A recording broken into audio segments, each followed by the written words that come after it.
भारतीय संस्कृति के अनन्य साधक, सच्चे राष्ट्र प्रेमी एवं मानवतावादी साहित्यकार जयशंकर प्रसाद की अमूल्य रचना कामायनी महाकाव्य वर्तमान भौतिकवादी सभ्यता से त्रस्त मानव को नवीन संदेश देती है। यह उनकी प्रौढ़ एवं सिद्धावस्था का परिचायक ही नहीं बल्कि एक अमर कृति है।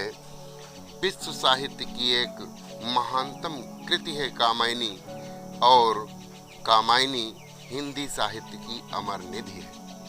कामायनी के श्रद्धा सर्ग से अवतरित आपके पाठ्यक्रम में संकलित श्रद्धा मनु शीर्षक कविता अपने आप में एक अमूल्य निधि है और इसमें मानव के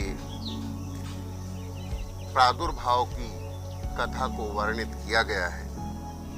वस्तुतः जल प्रलय के उपरांत जब मनु नीलगिरि पर्वत पर एक छोटी सी तरणी लेकर बड़े उदास भाव से बैठे हुए थे, तो आकाश मार्ग से आती हुई श्रद्धा ने उन्हें पुकार कर कहा, कौन तुम संस्कृत जल ने तीर तरंगों से फेंकी मणि एक, कर रहे निर्जन का चुपचाप प्रभा की धारा से अभिषेक। कौन तुम, आप कौन हैं? संस्कृत माने संसार, जलनिधि माने सागर। संस्कृत जलनिधि का मतलब है संसार रूपी सागर के तीर माने किनारे पर तरंगों से फेंकी हुई एक मणि रूप में आप कौन हैं? कर रहे निर्जन का चुपचाप प्रभा की धारा से अभिषेक। आप इतने तेजवान हैं, प्रभावान हैं, और इस निर्जन प्रांत प्रांगण में अपनी प्रभा से कौन सा अभिषेक कर रहे हैं? मधुर विश्रांत और एकांत जगत का सुलझा हुआ रहस्य, एक करुणामय सुंदर मौन और चंचल मन का आलस्य, मीठा थकाहारा और एकांत संसार का सुलझे हुए रहस्य स्वरूप में आप यहाँ पर कौन हैं? आपका एक कारुणिक ये सुंदर मौन और चंचल मन का प्रमाद आलस्य क्या प्रदर्शित कर रहा है? सुना यह मनु ने मधु गुंजार मधुकरी का सा जब सानंद। जब मनु ने ये मधुर गुंजार सुना जिसमें एक आनंददायी आनंद छिपा हुआ था कि ये मुख नीचा कमल समान प्रथम कवि का जो सुंदर छंद, वो अपना कमलवत मुख नीचे किए हुए बैठे थे, जैसे मान लो प्रथम कवि का एक सुंदर छंद हो। प्रथम कवि का मतलब यहाँ वाल्मीकि से है। एक झटका सा लगा सहर्ष निरखने लगे लुटे से कौन, गा रहा यह सुंदर संगीत कुतूहल रह न सका फिर मौन। एक झटका सा लगा और वो इधर उधर देखने लगे कि कौन कहने वाला यहाँ पर कौन है और कौन हमें पुकार रहा है। जब ये प्रसाद जी ने अवलोकित किया अपने अंतर्मन में, उसको सोचा विचारा, तो उन्हें लगा कि मुझे कोई पुकार रहा है। क्यों पुकार रहा है, क्या कारण है? एक झटका सा लगा साहस निरखने लगे लुटे से कौन, गा रहा यह सुंदर संगीत कुतूहल रह न सका फिर मौन।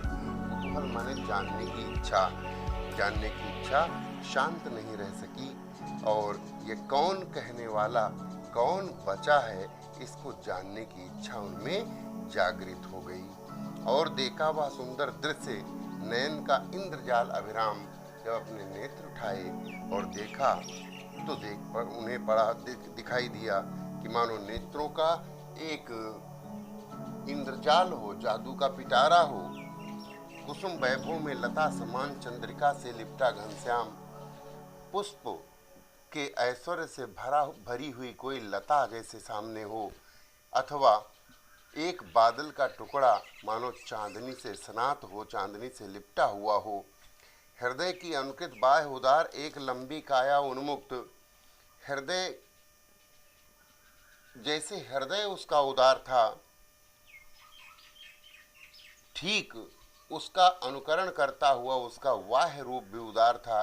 एक लंबी काया और स्वच्छंद भाव से सामने खड़ी दिखाई दी।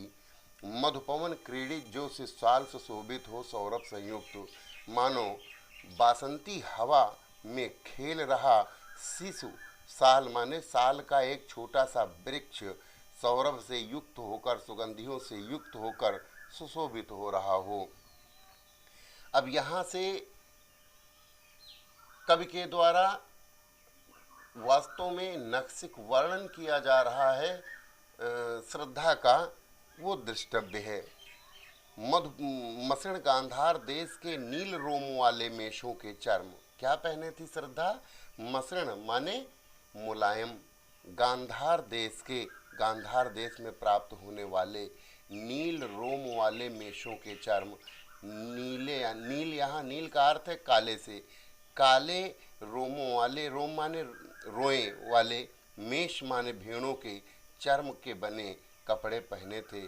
ढक रहे थे उसका बपुकांत, उसके सुंदर शरीर को वह वस्त्र ढक रहे थे। बन रहा था वो कोमल वर्म, और वो वस्त्र केवल वस्त्र ही नहीं थे, वरन उसके लिए कवच के रूप में थे। वर्म माने कवच।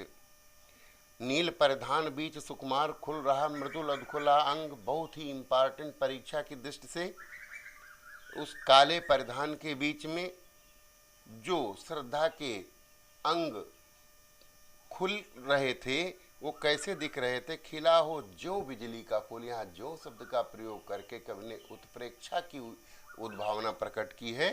खिला हो जो बिजली का फूल, मानो बिजली का गुलाबी फूल खिला हो। मेघ बन बीच, मेघ रूपी बादलों के बीच में, मेघ बन माने मेघ रूपी बादल रूपी जंगल के बीच में गुलाबी रंग का बिजली का मानो फूल खिला हो। अब मुख कैसा है श्रद्धा का?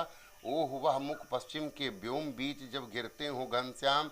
अरे वह मुख जैसे पश्चिम के आकाश के बीच में बादल घिर रहे हों, अरुण रविमंडल उसको भेद दिखाई देता हो छबदाम, और सुबह का सूर्यमंडल उसको भेद रहा हो, और वो सौंदर्य की राशि मानो दिखाई दे रही हो। घिर रहे थे घुंघराले बाल अंश अवलंबित मुख के पास। घुंघराले बाल श्रद्धा के जो उन्मुक्त थे वो घिर रहे थे मुखमंडल पे, और अंश माने कंधे का सहारा लेकर के मुख के पास टेढ़े होकर आ रहे थे। नील घनसावक से सुकुमार सुधा भरने को विदु के पास नीले घन शावक माने बादल के टुकड़े की तरह से सुकुमार रूप में दिखाई दे रहे हैं।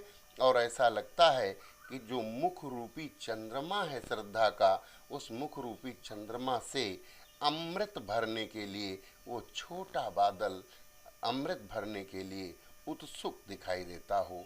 और उस मुख पर वह मुस्कान, और उस मुख पर जो मुस्कुराहट थिरक रही थी, रक्त किसले पर ले विश्राम, मानो लाल लाल कोपल पर ठहर गई हो क्या अरुण की एक किरण आम्लान।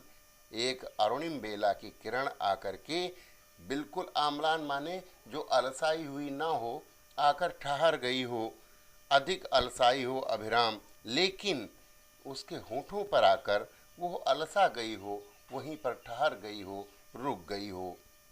ये नक्सिक वर्णन था कि कैसी थी श्रद्धा। कहा मनु ने धरणी बीच बना जीवन रहस्य निरुपाय। एक उल्का सा जलता भ्रांत शून्य में फिरता हूँ असहाय।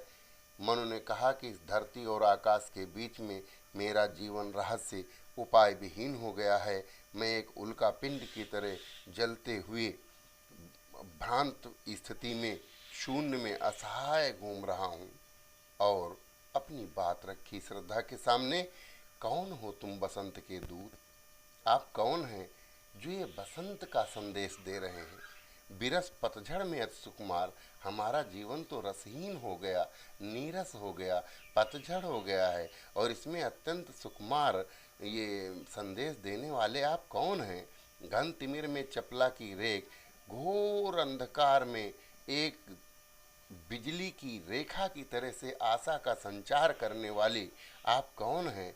तपन में शीतल मंद बयार, अत्यंत तपन की स्थिति में एक शीतल सुगंधित और धीरे धीरे बहने वाली हवा के रूप में आप कौन हैं। आज के अध्यापन बिंदु को यहाँ पर स्थगित करते हुए हम ये बता देना चाहेंगे कि कामायनी एक प्रबंध काव्य है, तो इसकी शैली प्रबंधात्मक होगी। इसमें प्रसाद और माधुर्य गुण है और 16-16 मात्राओं के श्रृंगार छंद की सृष्टि किया है। इसको कुछ आलोचक प्रसाद छंद भी कहते हैं। साथ ही हम ये भी बता देना चाहेंगे कि प्रबंधात्मकता का पुट है, संस्कृत निष्ठ खड़ी बोली है और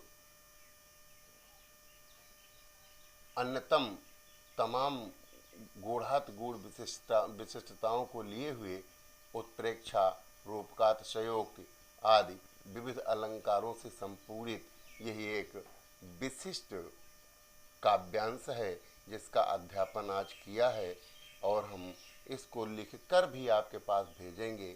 सतत पढ़ते रहिए, स्वस्थ रहिए, सुरक्षित रहिए और घर पर पढ़ते हुए विश्राम की कोई आवश्यकता नहीं है। पढ़ते रहिए, निश्चित ही सफलता आपके कदम चूमेगी। धन्यवाद, बहुत बहुत साधुवाद।